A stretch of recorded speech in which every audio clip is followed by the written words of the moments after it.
अभी तक आपने नहीं सुनी होंगी कि दुल्हन ने मौलवी से लड़ी, मगर मैं जो दुल्हन पेश करने जा रहा हूँ उसने मौलवी साहब से लड़ाई की। निकाह की तमाम तैयारियां करते हुए मौलाना साहब ने रजिस्टर खोले। निकाह की तमाम तैयारियां करते हुए मौलाना साहब ने रजिस्टर खोले और दुल्हन को धीरे से बोले, मोहतरमा आपको निकाह मंजूर है? मोहतरमा आपको निकाह मंजूर है? दुल्हन बोली, नहीं जी, उनका नाम तो मकबूल है। झगड़ा शुरू हो गया। अब ये झगड़ा देखो निकाह का। भाईजान, कौन सा न्यूज चैनल है आपका? आपने अभी इंटरव्यू लिया था। आजाद भारत, तब तो पूरी आजादी के साथ बैठे हो। हाँ, आजादी के बाद वो चले गए, मगर आप तो नहीं ले गए, आपको रामपुर के हवाले कर गए। निकाह की तमाम तैयारियां करते हुए मौलाना साहब ने रजिस्टर खोल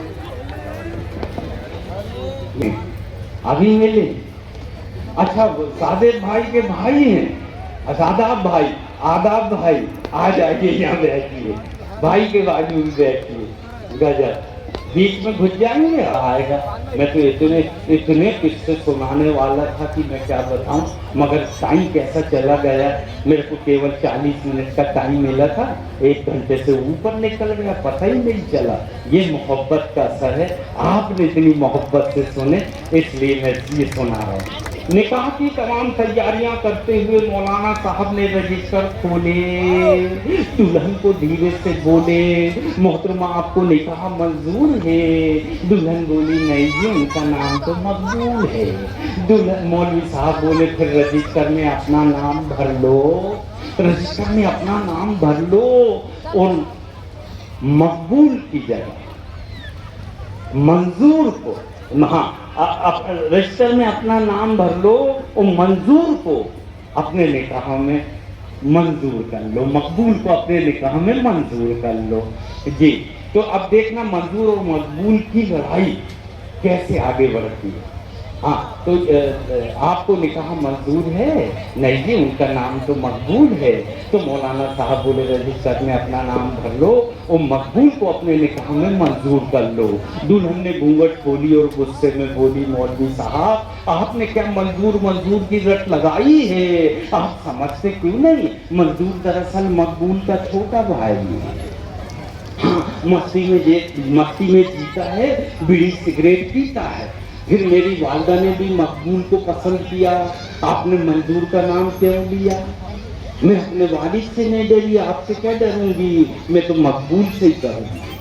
अब मैं जैसा जैसा कहती हूँ आप रजिस्टर में भर लो, तो ज्यादा ही है तो मैं मकबूल से करती हूँ, आप मंजूर से कर लो। ये पहली दुल्हन।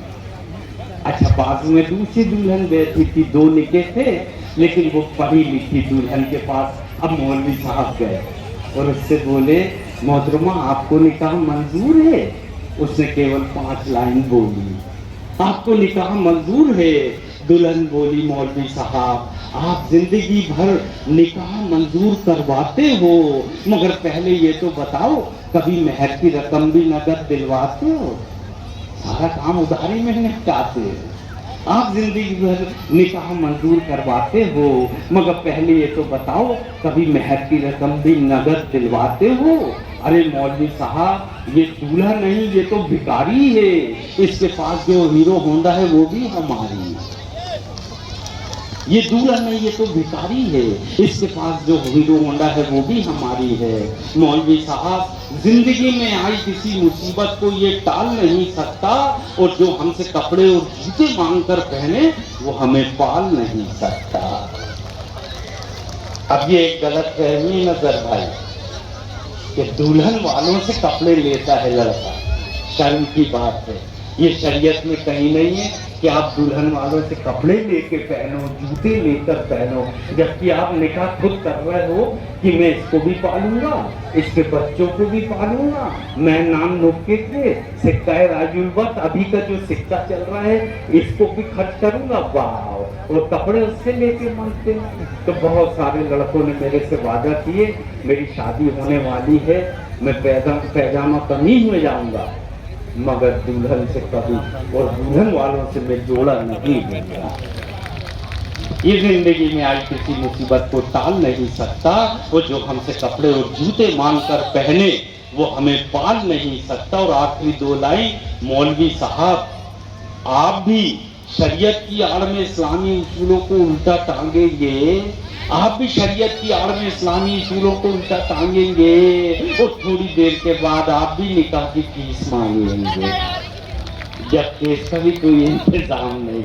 और आखिरी लाइन दुल्हन बोली, मौलवी साहब वो दिन गए जब इस कौम के नौजवान अपने किरदार की खुशबू फजाओं में उड़ाते थे। अब वो लोग नहीं रहे जो अपने निकाह खुद पढ़ाते थे, जो अपने निकाह खुद पढ़ाते थे। बेहद शुक्रिया, बड़े संजीदगी से आपने ये मेरी 4 लाइन आखिरी में सुनी। उम्मीद करता हूँ नए जोड़ा जो भी शादी करेगा वो दुल्हन से कपड़े नहीं लेगा। बेटा हम दुल्हन को पालने की जिम्मेदारी करके लेके आते हैं, उसको परेशान करने के लिए नहीं लाते। ये एक छोटा सा मैसेज था। जाते जाते मैं इनके लिए और सावेद साहब और ये पूरी जमात के लिए कि अच्छे बुरे का ज्ञान रखते हैं, हम अपने अतिथि का ध्यान रखते हैं, अच्छे बुरे का ज्ञान। बहुत शुक्रिया। Thank you so much sir, बहुत बहुत शुक्रिया, बहुत मेहरबानी इतनी खूबसूरत शाम को सजाने के लिए। और अब वापस से फिर से ऑडियंस आप लोगों को मजा हंगामा देने के लिए बुला रहे हैं कमल किंग को, जो आएंगे फ्लोर पे और मचाएंगे हंगामा, कुछ मस्ती कुछ